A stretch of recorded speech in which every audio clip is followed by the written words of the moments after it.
My name is Mike Haas. I'm with Enterprise Security, which is a department of the OCIO.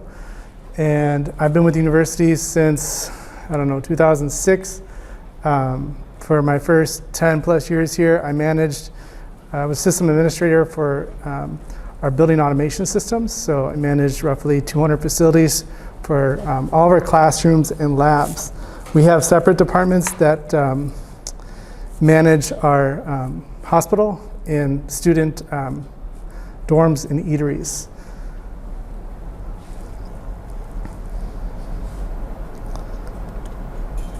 So currently I reside on our red team with two other individuals.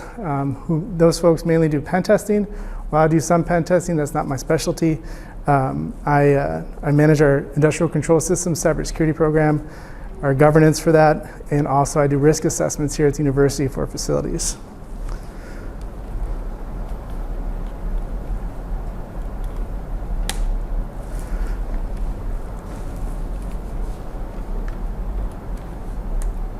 Okay.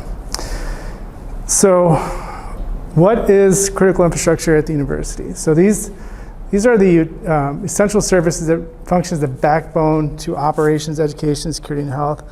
At OSU, we know these as the utilities that provide the electric, heating, cooling to the buildings we work in. They provide the essential services that we need here at the university to operate. Now, the Department of Homeland Security has identified 16 sectors of critical infrastructure. These are listed here. I'm not going to read them all out, but OSU is involved in almost every sector here, even dams. Yeah. You have not shared your screen, you have just shared the PowerPoint. So can you share your screen so it's full screen? Show me, sorry. Oh, you are actually sharing this. Oh, am I sharing? It's different here. Okay. New share. Share this one? No, like the full screen. Which is the screen? I think this is the screen 2. Okay, perfect. You good? Yeah. Okay, sorry about that. So, we're involved in most of these different industries, and including dams. We have water mitigation systems. We have these huge pumps that pump water back into the Olentangy for flood conditions. The pumps are about as big as this room. They're pretty impressive. So what the cool thing about, what I like about industrial control systems is the cyber physical aspect. So unlike IT, these computers actually interact with the physical environment. So they do that through actuators and transducers. These are all examples of PLCs, programmable logic controllers, that we have here on campus.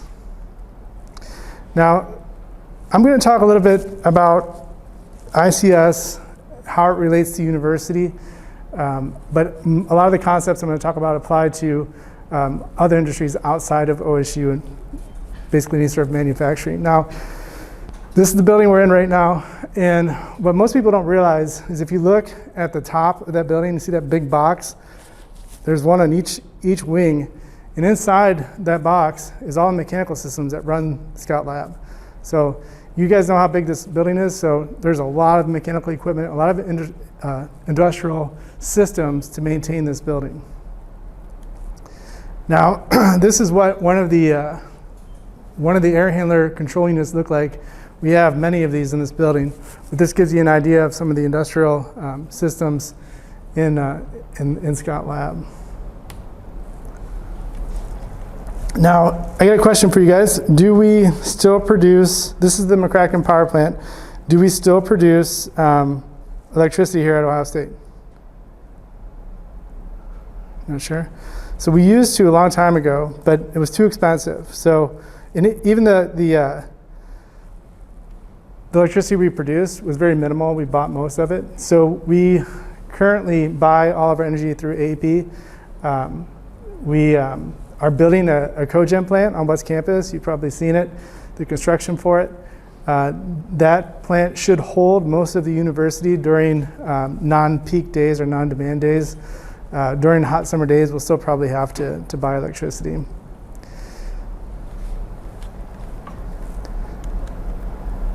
I'm not sure, you guys have probably all seen this building before. So NG currently has a 50-year lease to operate all of our utilities. NG runs the McCracken power plant and also runs, this is the South Campus chiller plant. This provides all the chilled water utility for the medical center. Okay, here's another question. Any of you guys, can you guess what this system is? Just take a guess. I'll give you a hint. It's at Postal Hall. What's that? Say that again. What system are we looking at here? What is this controls? What is this mechanical system at Postal Hall? So this system is the dental vac. So this is what sucks all the spit out of your mouth when you're at the dentist office, right? It's pretty gross. But imagine if this system went down.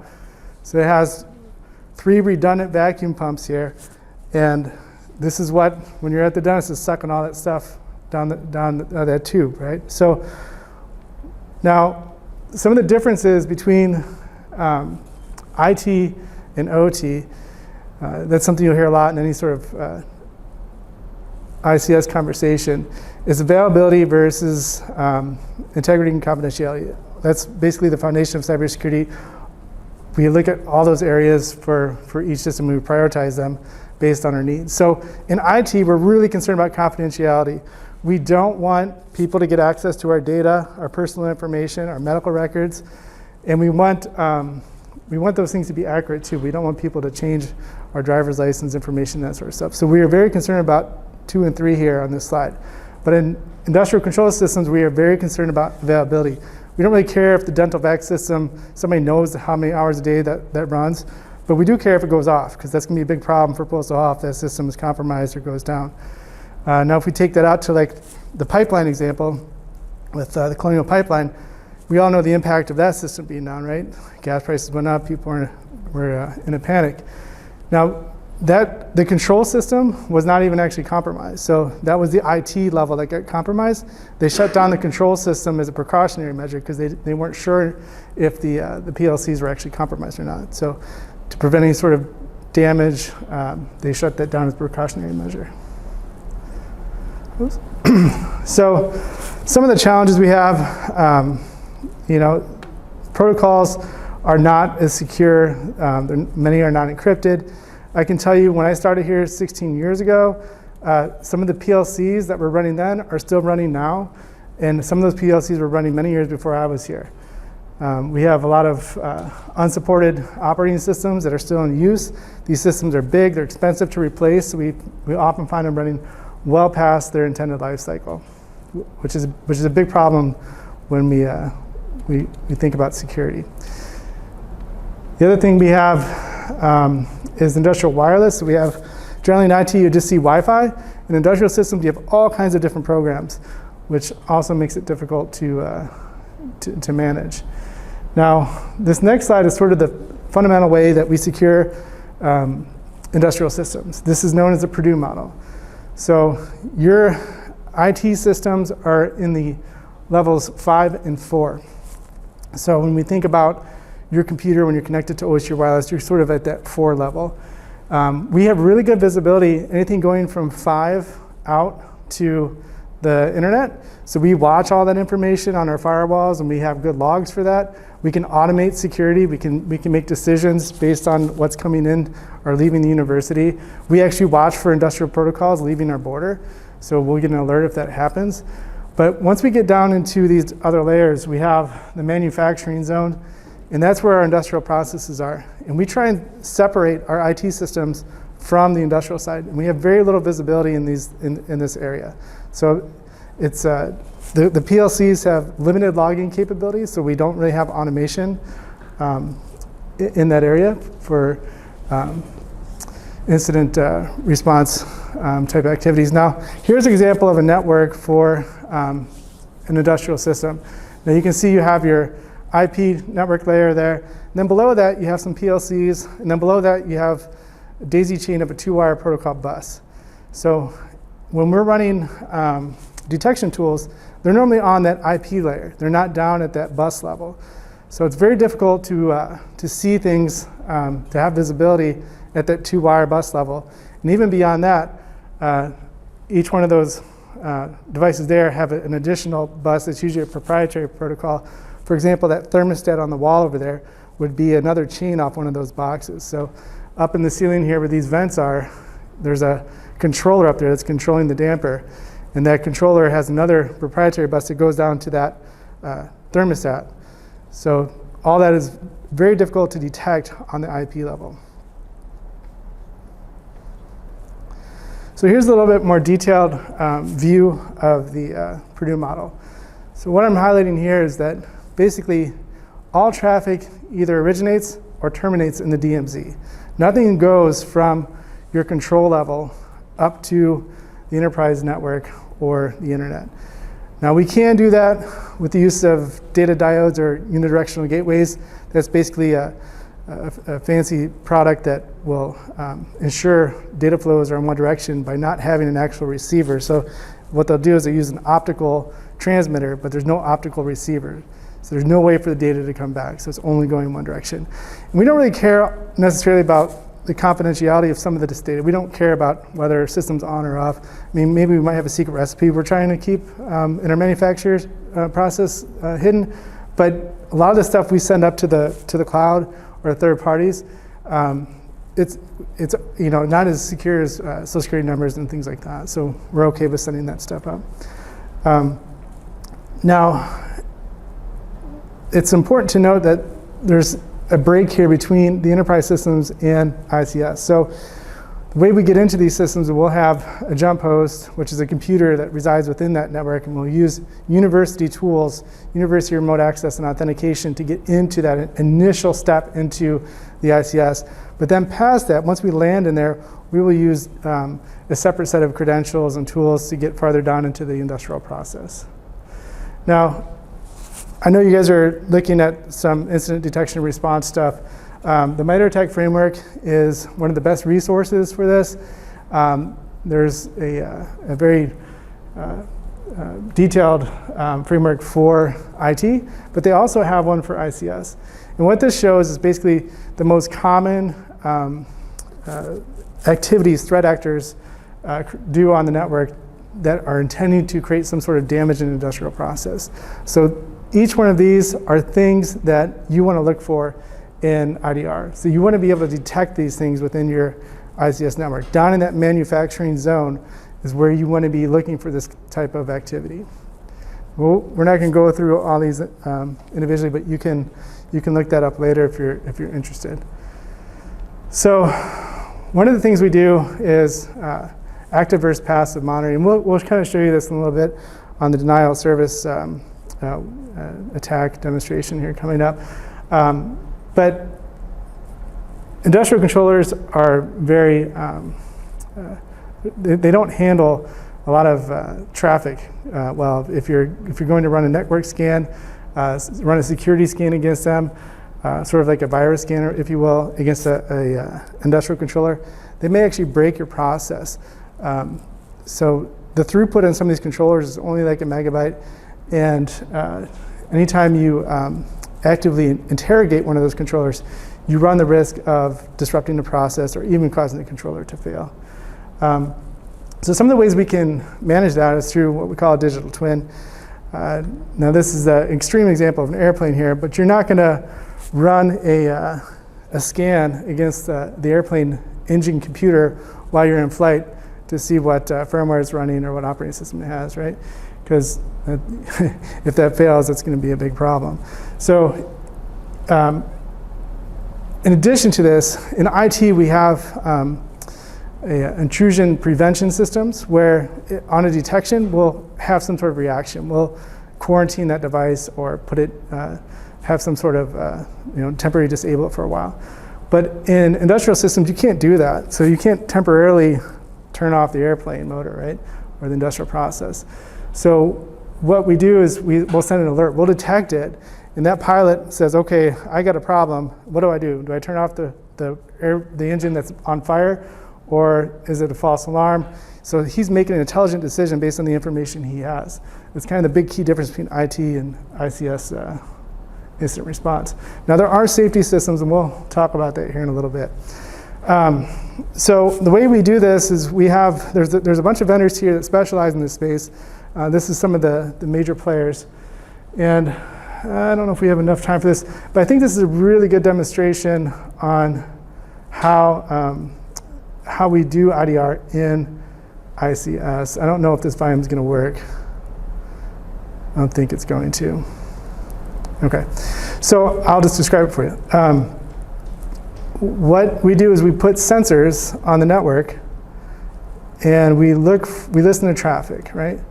So we can do that through a couple of different methods. We can do what's called spanning. We'll send all the traffic on the network switch to a sensor. The sensor is just could be a Raspberry Pi or a computer. And we can also use taps or network spans. I have a couple examples here you guys can look at later, but this is a network tap. It's passive, it doesn't require any power. So it splices the connection through, and then it has received and send packets on the other way. So there's no way you can physically inject back into the network.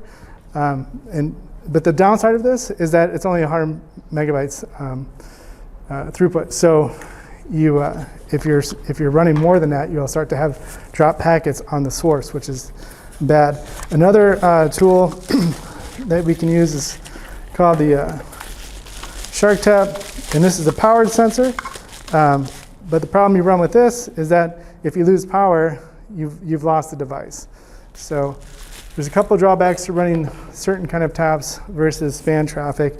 The drawback to span traffic is the overhead in the switch. So it depends how much traffic you're spanning can cause a lot of stress in the switch. But the short story is we're taking all that traffic, all that network traffic, and we're analyzing it in near real time and looking for intrusion detection signatures. We're looking for anomalies. So for example, if a new device pops on the network, we'll see that. If a new device is on or if an existing device is on the network and it talks to a device that hasn't talked to in a long time, we'll see that and say, hey, why is this device all of a sudden talking to this other device who hasn't done that before? We'll also look for all kinds of known industrial protocols, activity such as loading firmware, sending commands, or even unencrypted traffic such as telnet. And we can pick up all kinds of stuff for denial of service activity or network scanning, that sort of stuff.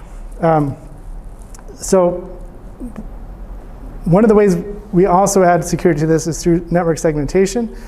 And basically, your smart lighting system doesn't need to talk to your heating or cooling system or your chilled water system or your steam. So we try and break these out into logical different segments.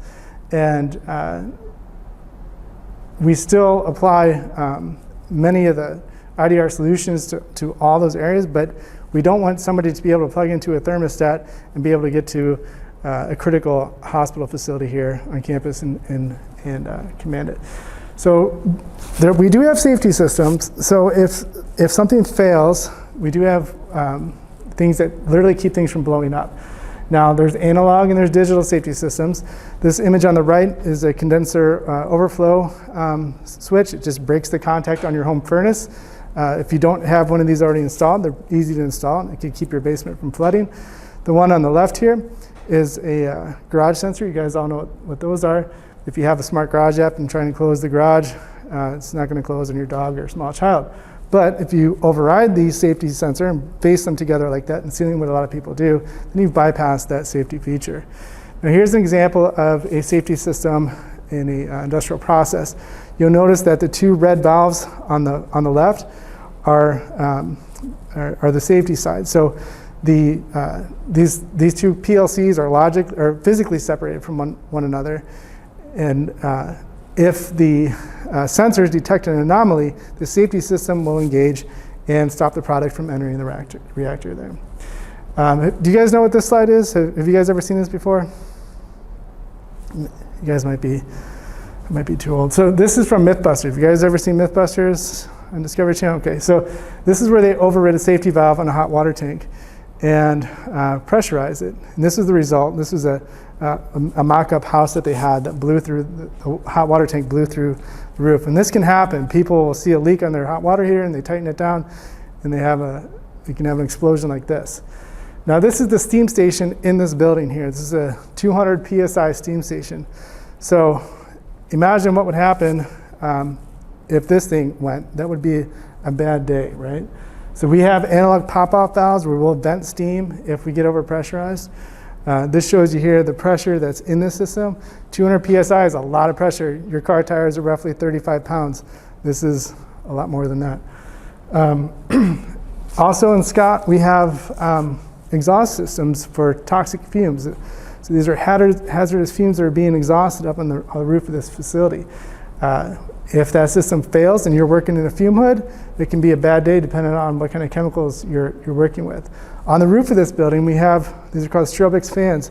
So what these do, after it goes through filtration, we shoot the air up as high as we can get it so that it kind of blows away from campus if there's any particulates that are missed from the filtration process. The reason why there's two is there's a failover. So if one fails, the other one's supposed to kick in.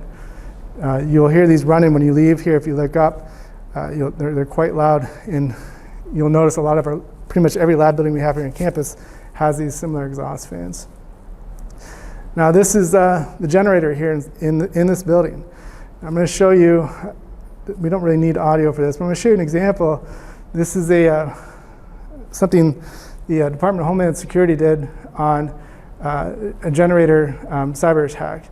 So basically what they're doing here is they're putting the phase out of sync with the generator. So the grid is backfeeding the generator. And you'll see here in a second the impact that has on this piece of equipment. So what they've done is they've added a new safety feature to power generation that prevents this sort of thing from happening, where it prevents an attacker from putting the equipment out of phase.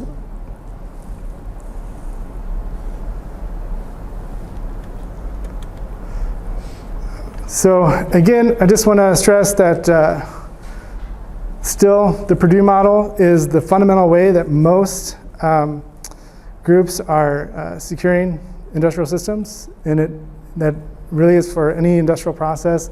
It gets a little bit more complicated when we talk about the cloud and how we bring that into this model, and this is a pretty simplified version of it, but still widely used is the fundamental way to secure ICS.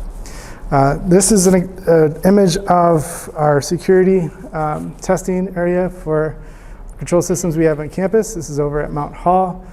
This is a CTF that a colleague of mine built at his makerspace. He printed those out, 3D printed buildings, and we run CTFs through this. We haven't done it in a while since COVID. And here's some research I was working on prior to COVID as well, where we were connecting PLCs to the internet. Well, wanted to connect PLCs to the internet, create a honeypot. And basically what this Arduino would do is when anybody would trick out or command an input or an output, there would be a reaction to that. So the end user wouldn't know. So for example, if you close the heating valve, you would see the temperature drop. And that's what the Arduino is doing there. Okay, so let's move over to our demonstration here. I don't know what screen I have up where.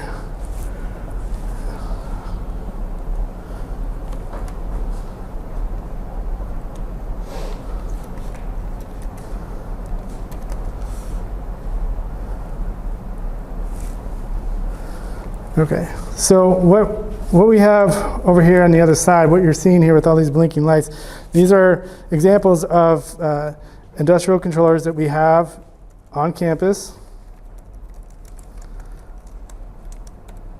And in this scenario, we are controlling, I need to switch this out, I'm sorry. My screensaver's on here.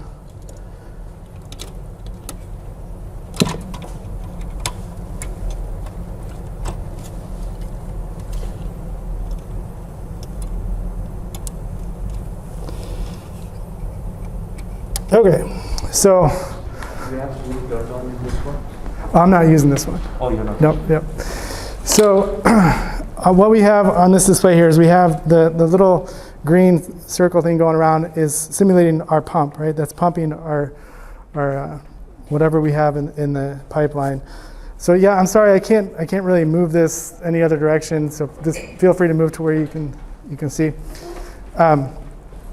So in this case, we're using the example of the colonial pipeline, if you will. So these are PLCs that are controlling a flow in the pipeline. Now you'll see that the green lights are slightly behind the blue lights, and that's because the green controller is listening to the blue one. So the blue one's telling the green one what to do. So that's why you're seeing it lag slightly in sequence there.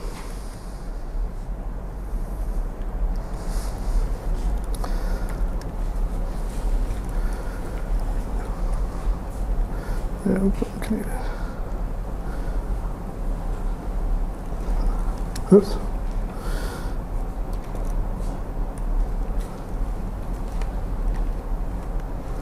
Okay, good, we're connected. Okay, so the first thing we're gonna do from an emulation standpoint, we're gonna try and enumerate what these devices are. So I'm a bad guy, I just got access to this network. So we're gonna run a tool called Nmap. We're gonna do a ping sweep of the network.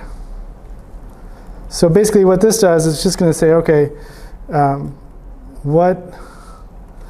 what else is on this network? Ooh.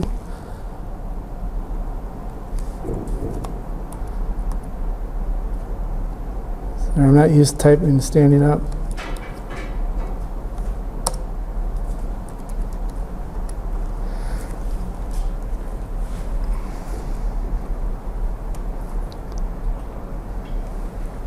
Okay, so right now we are scanning the network and we're going to see what comes back. Now this is very common what threat actors would do. Now our IDR tools that we talked about earlier would pick up on this sort of scan. So you can tell that we have several devices came back. One is our router up there, 2 is my computer, and then we have 3 PLCs, Johnson controller and 2 Delta controllers. So our next step is to kind of figure out more about these controllers. Now, what I would probably do is Google what is a Delta or Johnson controller and find out. To save some time here, I'm going to skip a couple steps I would normally do. But let's just say that I knew that these were backnet controllers, which means they talk on the backnet protocol. All right.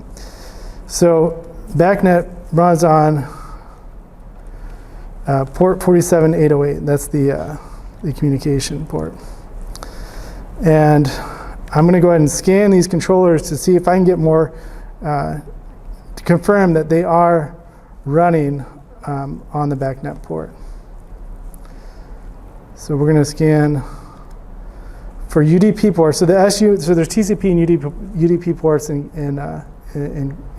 communication. We're going to look for UDP because we know that backnet is a UDP protocol.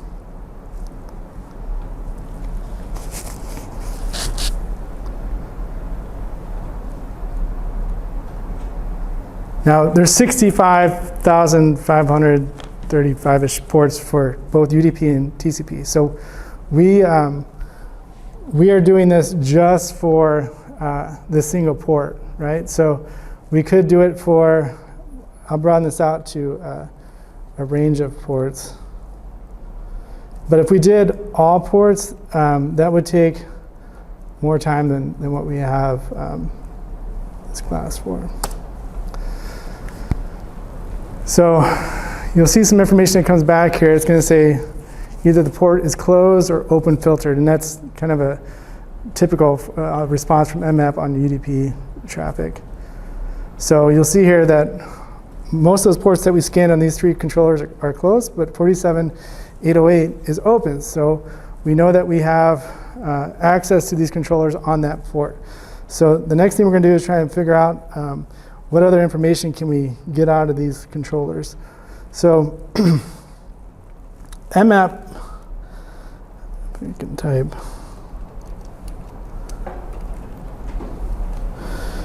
So mmap has scripts built into its engine, which allows you to run different scripts to interact with those protocols. So we're going to run a backnet script, and this is in the version of mmap you can download, that'll let you query a backnet device over its native protocol. So we'll go ahead and do that now and see what comes back.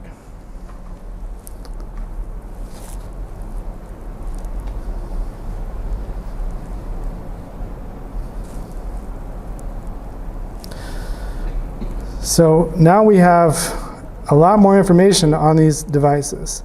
So we know what firmware is on it. So if I want to exploit this device, maybe I can look for Google that firmware build and see if there's any known exploits for that. You know, and we have a lot more information now. We have about these 3 devices. So now that I know what they are, let's see if we can do some damage.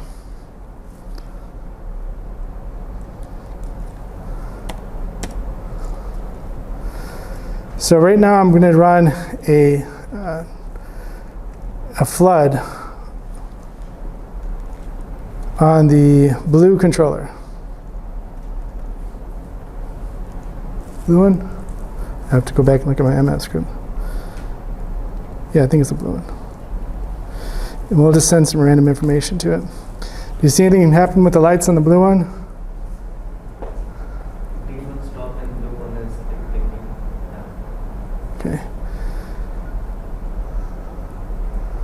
So we'll go ahead and I'll kill that here. Now let me pull up another window so you can see what's going on. Yeah, it's definitely not happy.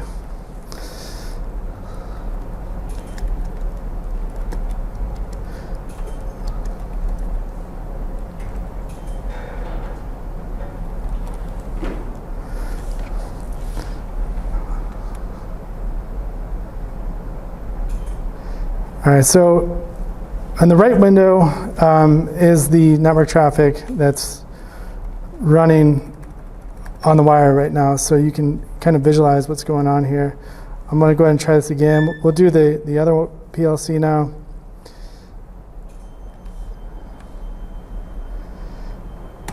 So we're flooding it so much that TCP dump's having a little bit of difficulty in seeing the traffic, so let's go ahead and open up Wireshark here.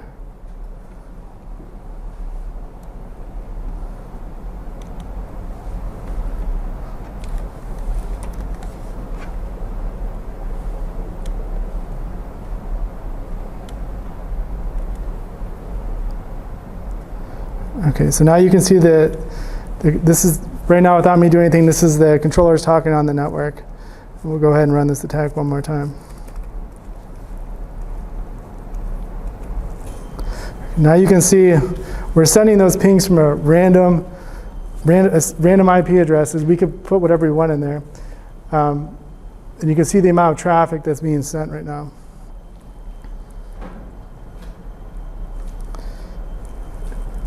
Now if I continue this, the controllers may fail, reset. Sometimes I have to actually re-put the database in them if they lock up completely. We'll go ahead and kill that.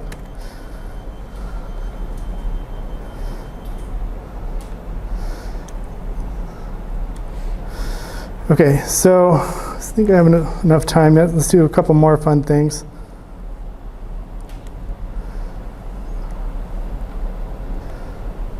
So next we're going to go ahead and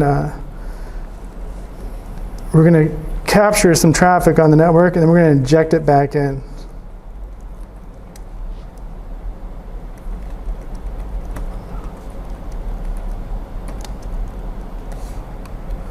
We'll do ECE.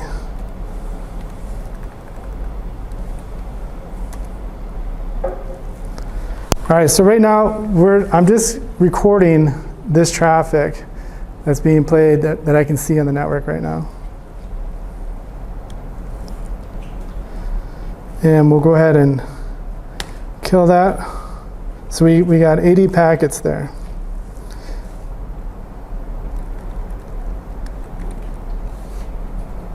So now we're going to inject them back in. See what happens. So not only am I injecting them, I'm going to loop it, and then I'm going to send it 2.5 times faster than what I recorded it at. Now you should see some weird stuff going on with the green lights, right? So the reason why we can do this is because UDP is a stateless connection. It'll sort of accept any input that you send to it. Now, obviously, this is something you would want to detect in an IDR situation. I'll go ahead and kill that. So there's also some Windows tools, and I'll show you those here real quick.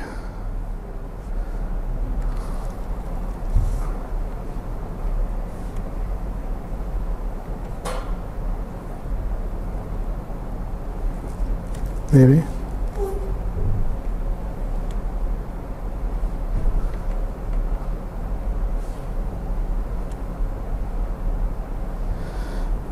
Okay, so let me open this first so you can see what's going on. Okay, so we're going to inject a single packet. This is a packet I've already created. So this is just one packet, right?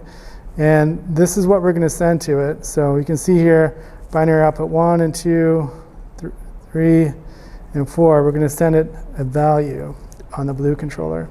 And because the green one's listening, it should follow suit.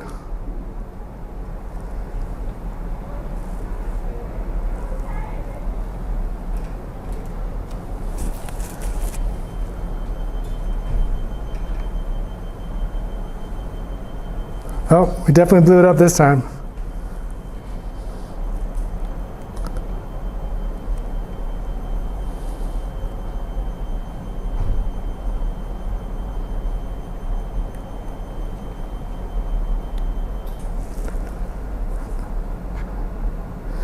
Okay, and then the last thing we'll do here, it's kind of fun.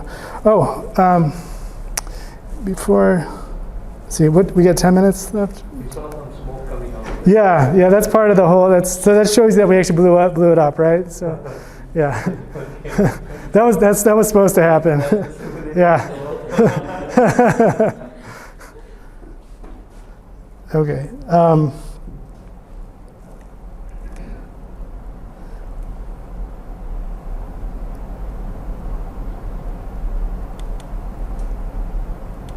I literally thought it's actually blowing up now. Okay, so what we're going to do now is we're going to send another single packet to each controller, and what these packets do, they're telling the controller to reset. And we'll go ahead and we'll loop this an infinite number of times, and we'll drop that down to, I don't know, 500 milliseconds. Let's do 200. And we'll play that. So now we're going to completely kill these controllers. So I'm just sending reset commands over and over to these PLCs. So now they're completely bricked until I stop this, right? Now imagine if you did this across the whole network, right? So this is why segmentation is important in detection, right? We want to be able to detect when something like this happens. All right, I'm going to go ahead and kill that. Hopefully they come back.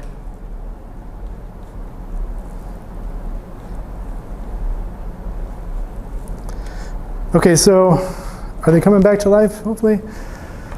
I'm going to switch this out. So what I have here is a very old beyond end of life firewall. It's a sonic wall. It's a business class firewall. So I'm going to connect this to my machine where I'm running these commands from. And I have what's called an any rule in place, which means any traffic from my computer is able to get to those PLCs just like before. But the difference is we have some flood control. enabled on here. So this is a common mitigation technique to protect PLCs or critical assets that are sensitive to this sort of thing through what we call bridged firewall or bump in the wire.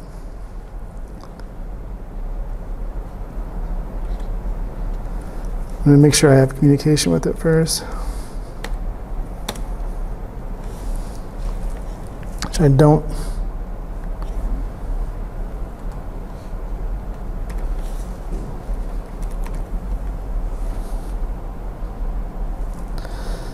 Yeah, so I have to kill my Wi-Fi to get that to work because the adapters with the VMs pulling up is defaulted to the Wi-Fi. So I don't know if I can. It's going to kill your video if I do that.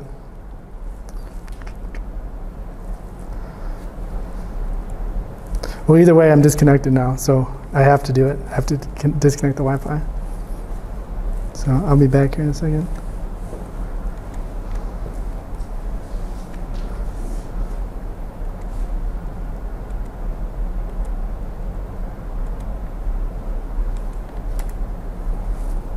Okay, now I'm back. Let me turn my Wi-Fi back on. Okay.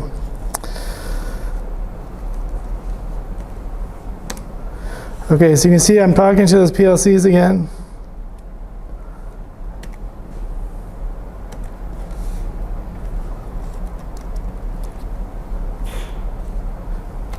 And I can prove this by running the script again. That we're gonna query them over 47808.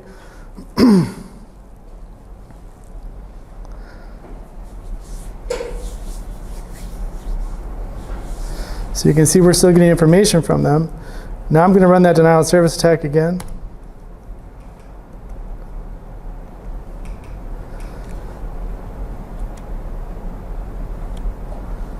And you can see here we're flooding the controller with thousands of packets a second here.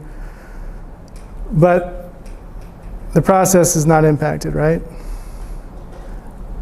And that's because the firewall is blocking the flood traffic from my machine to those PLCs, but still allowing me to communicate properly with it. So this is an easy way to mitigate risk on critical assets.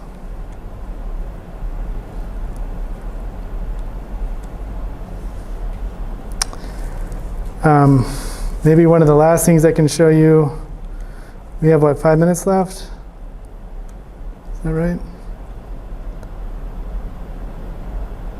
Yeah. Okay, so let's go back to the ping sweep.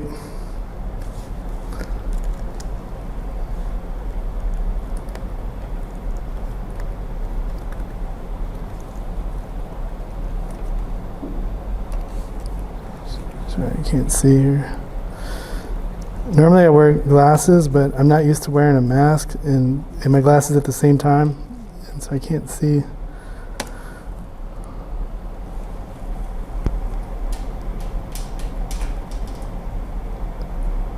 Oh, what am I doing?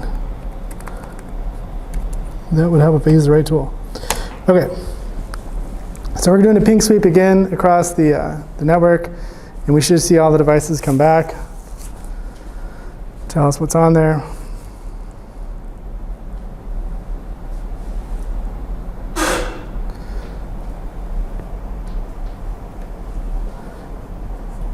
Oh, okay. So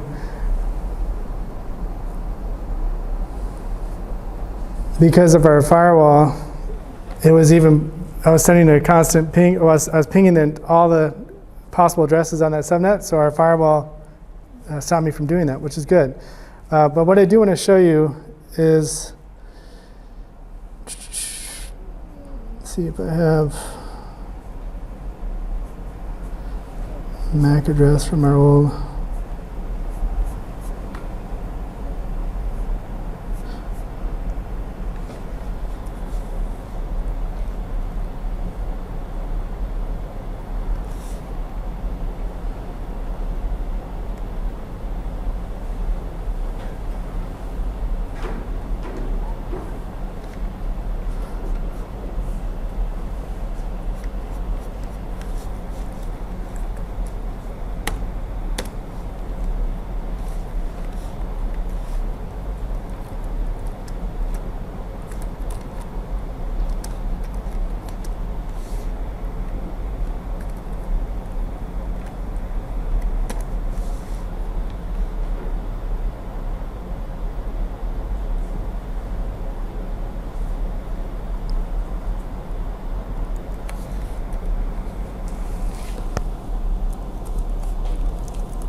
Yeah, it's maps.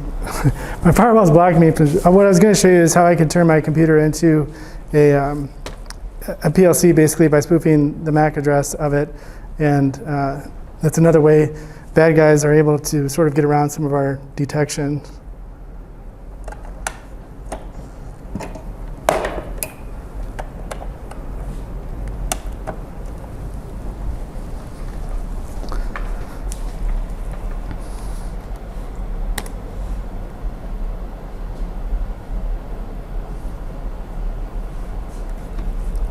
I think I'm gonna have the same problem before.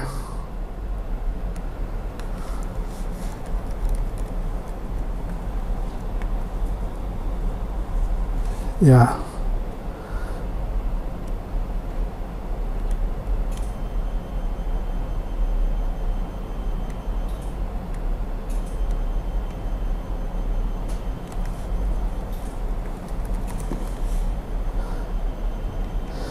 So there's a reason why a lot of people do cyber demos recorded. There's a lot of variables when you're doing it real time here. They don't always work exactly as planned. So let's go ahead and run that ping sweep again. Let's see.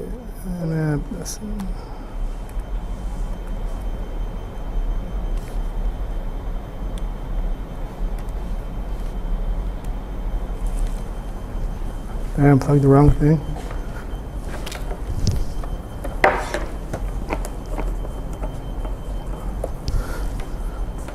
I don't know, one of those controllers is unhappy with me, it's all right.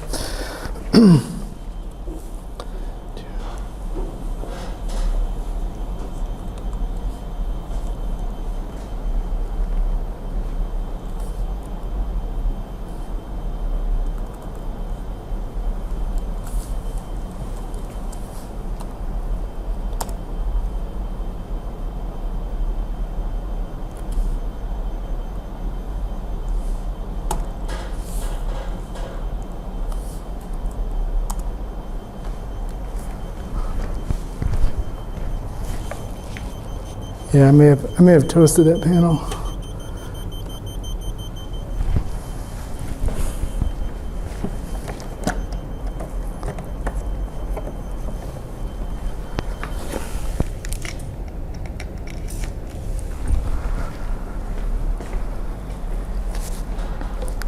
So if you guys are willing to stay after class at all, there is a wireless router connected to this. The password is Scott Lab. If you have a computer and you have any tools you want to practice the mmap, you're welcome to do so. I can show you the commands. I have a slide already pulled up if you want to practice any of those commands yourself. I understand if that's beyond the scope here.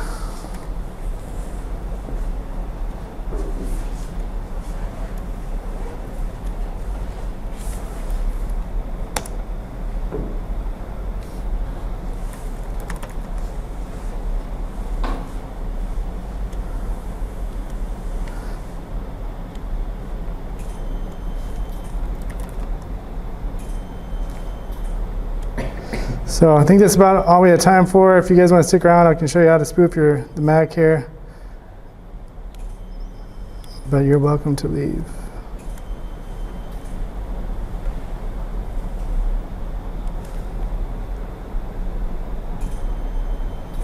Come on.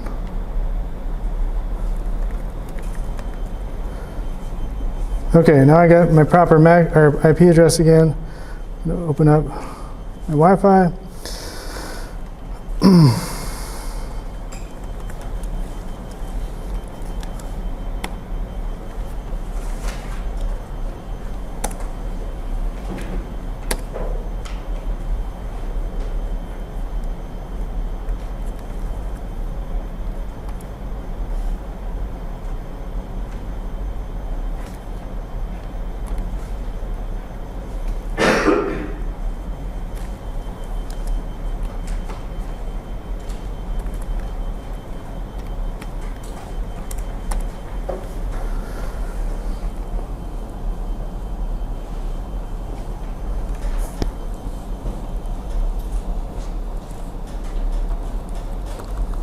Yeah, I've got some problems with my VM connecting to the equipment right now. So I'll have to show you that another time. So, do you have any questions?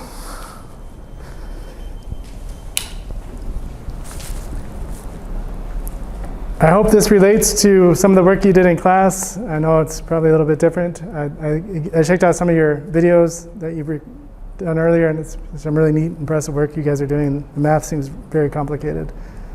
So, I hope you all had a great holiday and appreciate you coming in the Monday afterwards. So, thank you guys. Enjoy the rest of your day. Let's thank you for your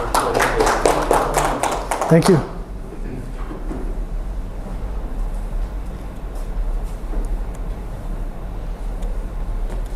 Did an incident happen before? Like Thank you guys. something happened before, like in real life? An incident happened in the system? Here at Ohio State or in general? At the university, yeah. The university?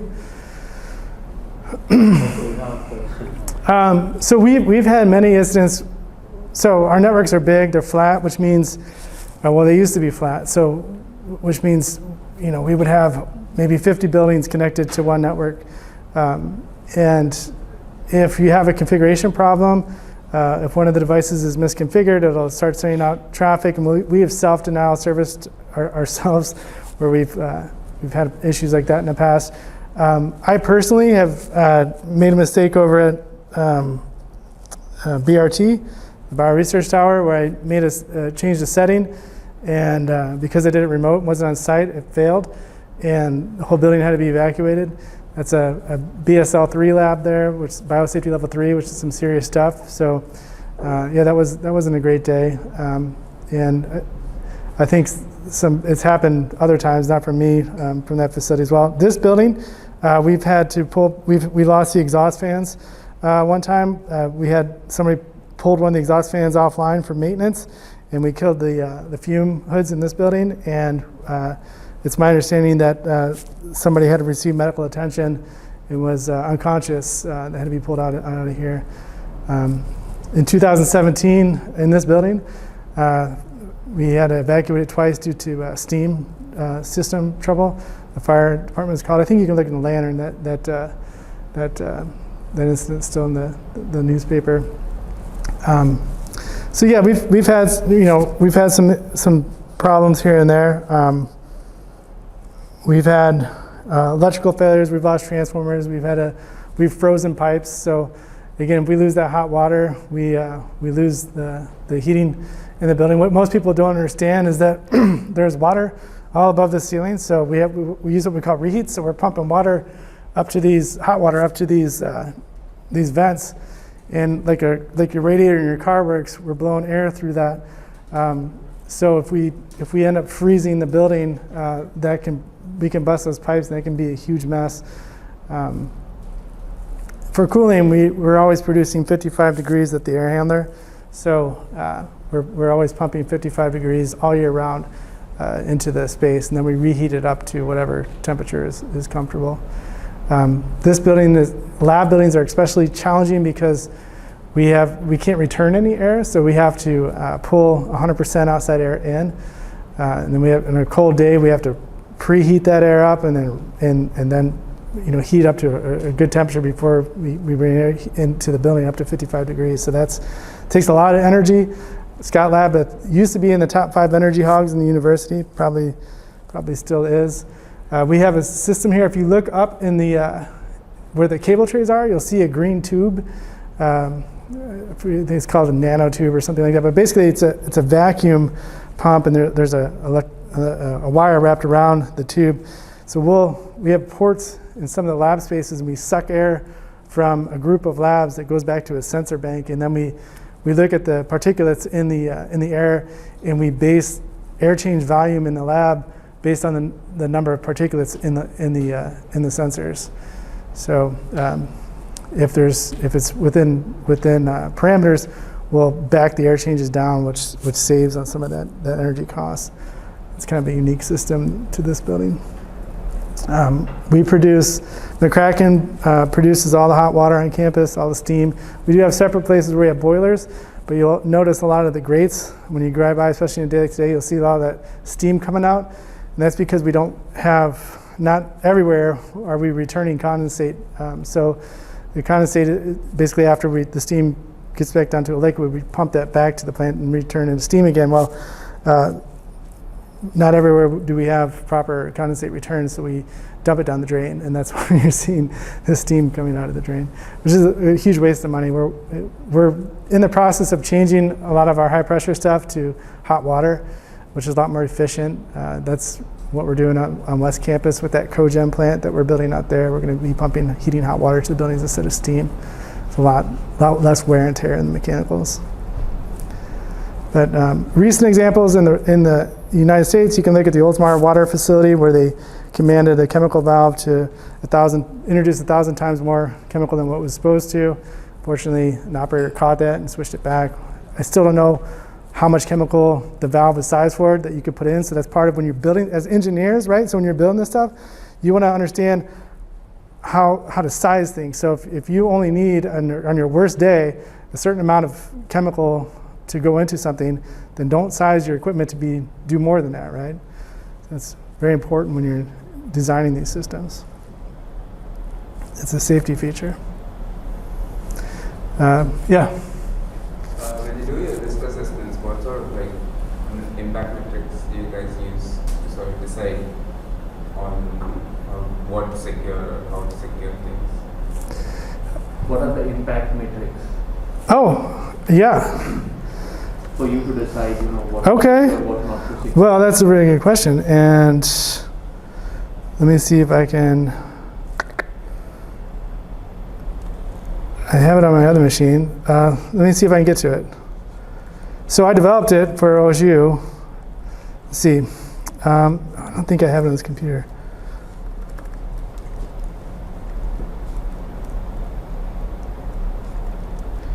So we have a matrix that we look at for our assets, and it's based on a 4-point scale.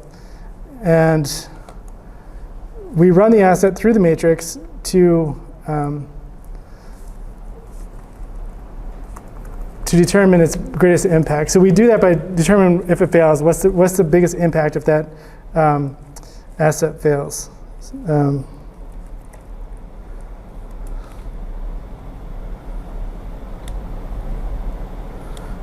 It's actually online here. I should have it.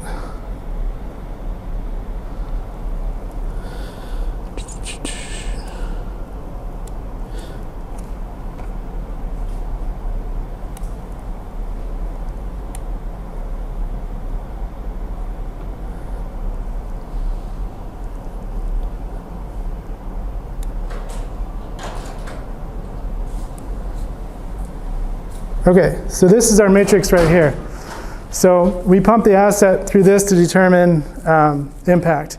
So let's take we'll take two examples real quick. We'll take the lighting control system in this building, which we do have an electronic lighting control system here.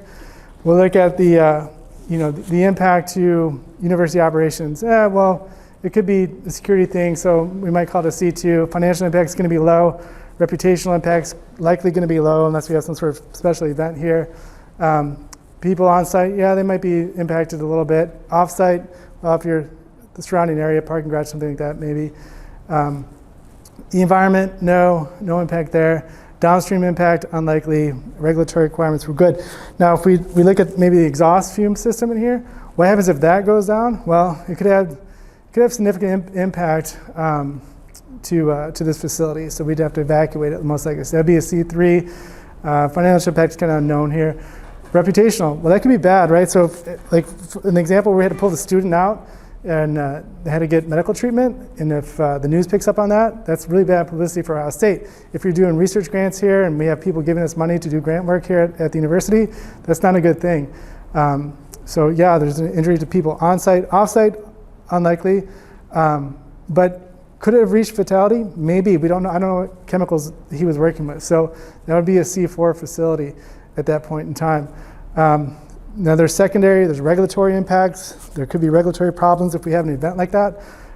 So we would rate that whole building as C4 unless we segment things off. So even the lighting control system is now a C4 unless it's logically separated from the exhaust system. Now there's one thing that this matrix is missing. No, let me step back real quick. So C4 means we have governance in cybersecurity controls in threat detections that are required for that level of asset or assets for that network segment. But what is this matrix missing? And you guys should know this because you've been doing it. I looked at some of your videos. I know what you've been working on. So what is this matrix missing? In risk. It's a risk equation. You know, it's probability, right? So there's no probability. We don't know what's the probability of the exhaust system going down or the steam station failing along with the automatic safeties. That's a really hard thing to predict. And you know, do we even bring it into the matrix, right? So if it's a life safety issue, yeah, it could happen once every 10 years, but are you going to drop it down to a C3 because it's low probability that that's actually going to happen? So that's one of the things I really struggle with in industrial security. And there are, most groups, especially businesses, factor in probability into this equation. I haven't found a way to do it well yet, so we don't do it. I don't do it. So if you guys have ideas, let me know. Some of them should be developing it in their thesis. So you will hear about it 5 years from now. Mike, you need to wrap up. Yep, I'll be out of here. Thank you, Mike. Yep.